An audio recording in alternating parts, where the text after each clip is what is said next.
July 17, 1944. Moscow. 57,600 German soldiers marched through the streets of the Soviet capital in a column that stretched for miles. Soviet guards walked alongside them. The crowds that lined the pavements didn't cheer. They didn't throw things. They watched in silence.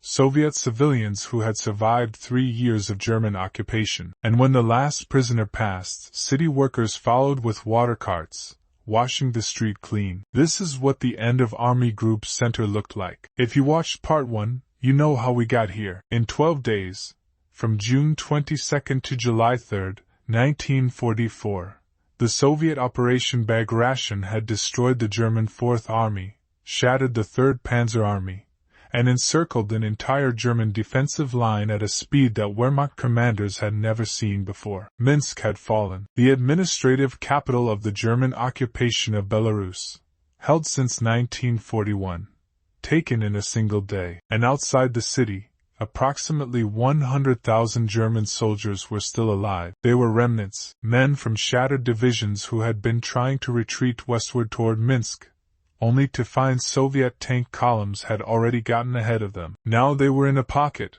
what the Soviets called a kessel, a cauldron, with Soviet forces pressing in from all sides. They had no meaningful artillery. Their supply lines had been cut 2 weeks ago. The Luftwaffe, which had stripped the Eastern Front of fighters to defend Germany from Allied bombing, could not provide air cover, and the Soviet Il-2 ground attack aircraft owned the daylight sky. Field Marshal Walter Model, who had just replaced the relieved Ernst Busch 6 days earlier, reviewed the situation. He had built his reputation salvaging impossible positions on the Eastern Front. He had stabilized the front at Rzhev. He had held the line at Kursk. He looked at the maps of Belarus and understood.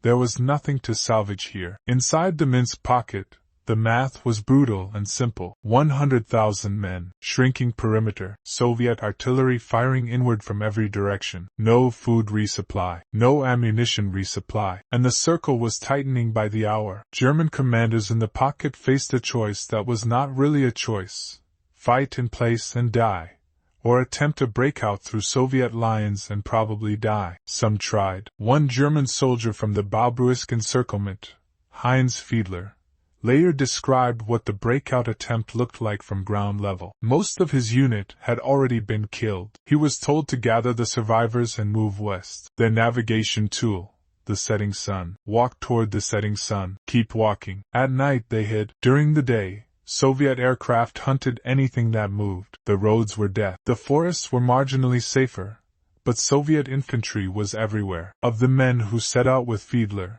a tiny fraction made it through Soviet lines. He was one of them. For most of the 100,000 men in the Minsk pocket, the outcome was different. Soviet forces systematically compressed the pocket over 8 days. They used a method that had become standard Red Army doctrine by 1944. Artillery breaks the perimeter.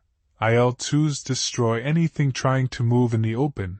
Infantry advances behind the shells. The pocket shrank, then shrank again. On July 5, General Hans Traut, commanding the 78th Stern Division, led a breakout column into Soviet lines. His force was wiped out. He was captured the following day. On July 11, the last organized German resistance in the Minsk pocket collapsed. Of the 100,000 men who had been trapped there, approximately 70,000 were killed or captured. The rest had scattered into the forests, most of them to be hunted down over the following weeks. But Operation Bagration did not end at Minsk. That was the point. The Soviet plan was not simply to retake Belarus. It was to keep moving, to prevent Germany from stabilizing a new defensive line, to exploit the collapse of Army Group Center all the way to the Polish border and beyond. Soviet mobile columns, tank armies and mechanized corps operating ahead of the infantry, drove west at a pace the Wehrmacht could not match. 10 days after capturing Minsk,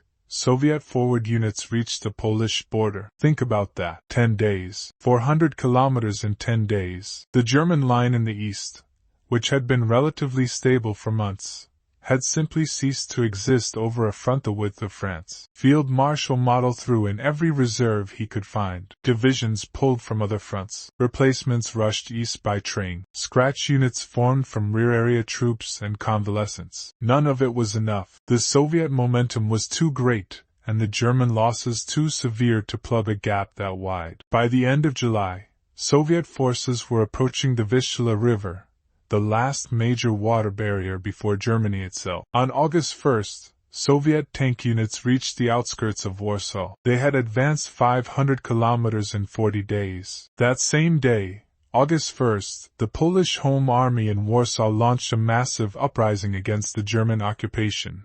The Warsaw Uprising, timed to coincide with the expected Soviet liberation of the city. The Polish fighters expected the Soviets to be crossing the Vistula within days. They waited and waited. The Soviet advance stopped on the Vistula's east bank. The reasons are still debated by historians. Some argue the Soviet supply lines had genuinely snapped. 500 kilometers of advance in 40 days had outrun the Red Army's logistics. Others argue Stalin calculated that a German-crushed Polish resistance was politically preferable to a liberated, Western-aligned Poland on his doorstep. The Warsaw Uprising lasted 63 days. The Germans crushed it street by street. 200,000 Polish civilians were killed. The Soviet forces sat across the river. Whatever the reason, the pause at the Vistula is one of the darkest moments of the war in the East. When the dust settled on Operation Bagration, officially concluded on August 19, 1944, the scale of what had happened became measurable. Germany had lost 28 of 34 divisions from Army Group Center, destroyed or captured, not merely damaged, gone from the order of battle. Total German casualties. Estimates range from 400,000 to 670,000 killed, wounded, or captured in under 2 months. For comparison, the Battle of Stalingrad, widely considered Germany's worst defeat before Bagration, cost Germany approximately 300,000 men over 5 months. Bagration was larger, faster, more complete. The Red Army had advanced between 400 and 500 kilometers on a front nearly 1,400 kilometers wide. They had liberated all of Belarus. They had pushed into Poland, into Lithuania, into Romania. They had positioned themselves on the Vistula, within artillery range of Warsaw, within strategic reach of Berlin. And they had done it simultaneously with D-Day, while the Western Allies were still fighting to break out of the Normandy blockage. In the summer of 1944, the Wehrmacht was being crushed from both directions. But it was not the beaches of Normandy that broke Germany's back. It was the forests of Belarus. By August, Germany had permanently lost the ability to mount a large-scale strategic offensive on the Eastern Front. What remained was the fighting retreat, slower, more desperate, and ultimately futile, toward Berlin. There's a reason Operation Bagration remains almost unknown in the West. D-Day was photographed. It was filmed. It happened in Western Europe, where journalists and cameras were present. The liberation of France was covered in real time by Western press, by American and British correspondents who could file dispatches home. Bagration happened in Belarus, under Soviet censorship, in a country that the Western media could not access. The scale of it, 2.5 million men, half a continent liberated in 8 weeks, was simply not visible to Western audiences in 1944.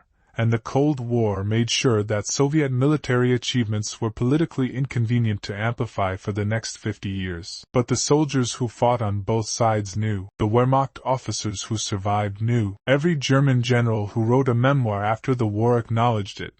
The summer of 1944 on the Eastern Front was not a defeat. It was an extinction. The Moscow parade on July 17th was Stalin's way of putting a number on it.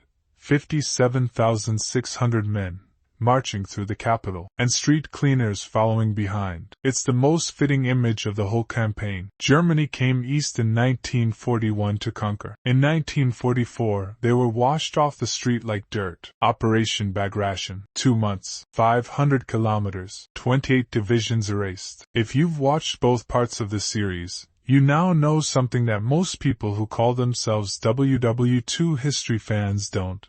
The largest, most decisive campaign of the entire war in the West wasn't fought in France. It was fought in Belarus. Subscribe to WW2 Battlegrounds. There are a lot more stories like this one. Stories that didn't make it into the Western textbooks. We'll see you next time.